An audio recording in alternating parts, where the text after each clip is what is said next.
Welcome to our YouTube video on the impacts of climate change on communities. Climate change affects us all, but its impacts are not distributed equally.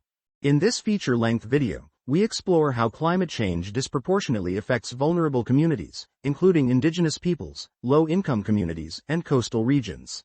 Indigenous peoples have a deep connection to their land and culture. But climate change is threatening their way of life, from melting ice caps in the Arctic to droughts in the Amazon rainforest. Our traditions and livelihoods are at risk. Climate change is not just an environmental issue, it's a matter of survival for indigenous communities. Low-income communities often bear the brunt of climate change's impacts. Heat waves, air pollution, and extreme weather events disproportionately affect neighborhoods with limited resources and inadequate infrastructure. When the heat waves hit, it's unbearable.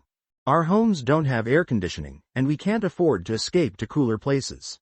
Coastal regions are on the front lines of climate change, facing threats from rising sea levels and storm surges. Vulnerable communities living in coastal areas are at risk of displacement and loss of livelihoods. We've seen our homes washed away by storms, and our fishing grounds destroyed by pollution. Climate change is a daily reality for us. The social and health impacts of climate change are profound, affecting communities' well-being and resilience. Displacement, loss of livelihoods, and environmental degradation undermine community cohesion and social stability. We're seeing an increase in heat-related illnesses, respiratory problems, and mental health issues in communities affected by climate change. It's a public health crisis.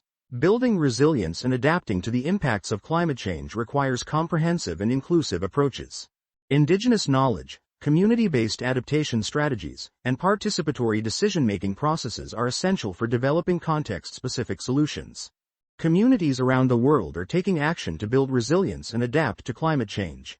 From sustainable agriculture initiatives to coastal protection projects, these efforts empower communities to withstand and recover from climate-related shocks. In conclusion, climate change is not just an environmental issue, it's a social justice issue that requires collective action. By recognizing the unique needs and perspectives of vulnerable communities, we can build a more resilient and sustainable future for all. Thank you for watching. Be sure to subscribe for more videos on climate change and communities. Together, we can make a difference.